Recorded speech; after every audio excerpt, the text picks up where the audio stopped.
మరో 5-10 ఏళ్లలో ప్రతి మనిషిని పట్టి పీడించబోతున్న సమస్య బొల్లి మచ్చల సమస్య, శ్వేత కుష్టు అని పిలుస్తారు దాన్ని. అలాగే సోరియాసిస్ అనేటువంటి పేరుతో చర్మం అంతా పగిలిపోయి ఇంత పెద్ద పెద్ద మండలాలుగా బొబ్బలు ఎక్కిపోయి రోజు తెల్లవారేటప్పటికి గంపెడు పొట్టు రాలిపోతూ ఉంటుంది. చేపల గనక పైన పొట్టు ఎట్టా వస్తుందో అడిపోతుంటుంది. చేపల పొలుసుల వలె రాలిపోయేటువంటి వ్యాధి. ఇట్లా అనేక రకరకాల వ్యాధులు, ఒకళ్ళకి దురదలు, ఒకళ్ళకి దద్దుర్లు, ఒకళ్ళకి మంటలు, ఒకళ్ళకి గుల్లలు, ఒకళ్ళకి పుండ్లు, ఒకళ్ళకి గాయాలు. అట గీరితేనే వెంటనే పెద్ద పుండైపోయి వ్రణంగా మారిపోతుంది. ఎందుకు ఇలా మారుతుంది?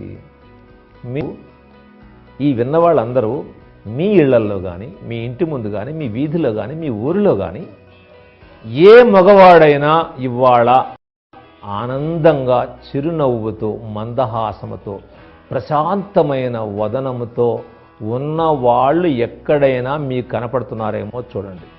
ఏదో ముఖం బిగుసుకొని ఉంటుంది, ఏదో వీడి కొంపంతా మునిగిపోయినట్లుగా, ఇతని ఆస్తి అంతా ఎవడో దోచుకుపోయినట్టుగా, ఏదో చాలా చింత, దిగులు, ఎడతెగనటువంటి దుఃఖమో, తెంపులేని ఆవేదన, ఆరాటమో.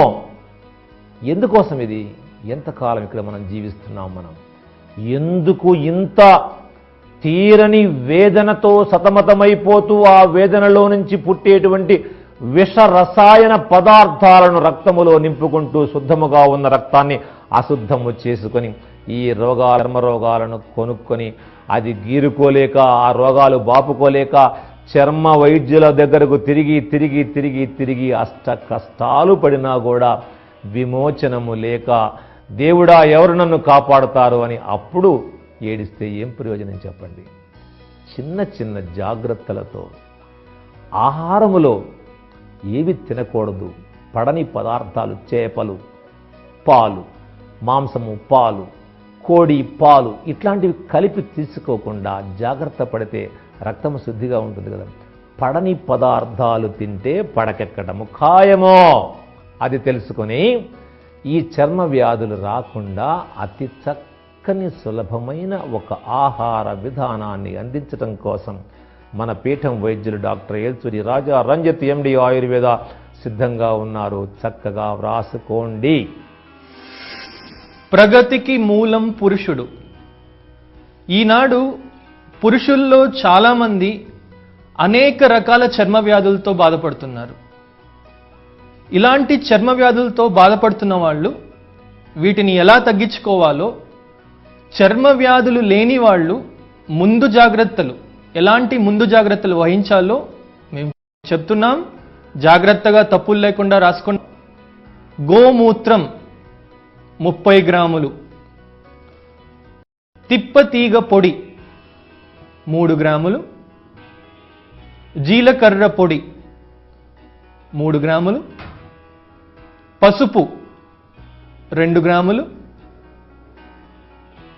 అర చెంచా తేనె, వీటన్నిటినీ తీసుకొని ఒక అరకప్పు నీళ్లలో కలిపి ప్రతిరోజు ఉదయం పూట సేవిస్తూ ఉండాలి. చర్మ రోగాల నుంచి బాధపడుతున్న వాళ్ళు దీన్ని 2 పూట్లా సేవించండి. చర్మ రోగాలు లేని వాళ్ళు ఉదయం పరగడుపున సేవించండి. చెప్పింది జాగ్రత్తగా రాసుకున్నారు కదా, క్రమం తప్పకుండా పాటించండి. గుండ్రంగా రాస్తున్నారు కదా, రాసుకోండి. ఈ పుస్తకాలు బీరువాలో పెట్టేసేయండి. ఆచరించండి. నేను ఎన్ని సంవత్సరాల నుంచి చెప్తున్నాను మీకు, నేను ఒక్క 5-10% మంది మాత్రమే ఆచరిస్తున్నారు. మిగిలిన మగవాళ్ళంతా అప్పుడు చూద్దాంలే, దేవుడు ఈ నుదుటి మీద నీకు సోరియాసిస్ రోగం రావాలి అని రాసి ఉంటే ఇది ఈ పద్ధతి వాడితే తగ్గుతుందా, రాకుండా పోతుందా అనే పనికి మాలిన మెట్ట వేదాంతమును మానుకోండి. ఏ దేవుడు నీవు నాశనము కావాలని, నీవు కుళ్ళిపోవాలని నీ నుదుటి మీద వ్రాయటము లేదు. నీకు నీవే వ్రాసుకుంటున్నావు. నీవు తినే పదార్థాలలోని విషము ద్వారా నా చర్మము నాశనము కావాలి అని నీకు నీవే చేసుకుంటున్నావు. నీవు కూర్చున్న కొమ్మను నీవు నరుక్కుంటున్నావు. నీవు నివసించేటువంటి అందాల భవనాన్ని నీవే చుట్టూ పెట్రోలు పోసి దానికి అంటించుకుంటున్నావు. ఎవరు మనల్ని ఏం చేయటం లేదు. డీసీ ఈ పొరపాట్లను అధిగమించి ఆ క్రూరమైనటువంటి నికృష్టమైనటువంటి చర్మ వ్యాధులు రాకుండా ఇప్పుడు చెప్పినటువంటి చక్కని మార్గాన్ని, ఇక ముందు చెప్పబోయేటువంటి మార్గాన్ని కూడా శ్రద్ధతో ఆచరించి రోజు ఈ 20 నిమిషాలు, ఒక అరగంట సేపే కదా, చక్కగా వినండి. జీవితం 24 గంటల్లో ఒక అరగంట పెద్ద కష్టమైన పని ఏం కాదు. అందువల్ల విని మీరు బాగుపడాలని కోరుతూ కొద్ది క్షణాలలో మనం వంటిల్లే వైద్యశాల అనేటువంటి శీర్షికను గురించి చెప్పుకుందాం. సిద్ధముగా ఉండండి.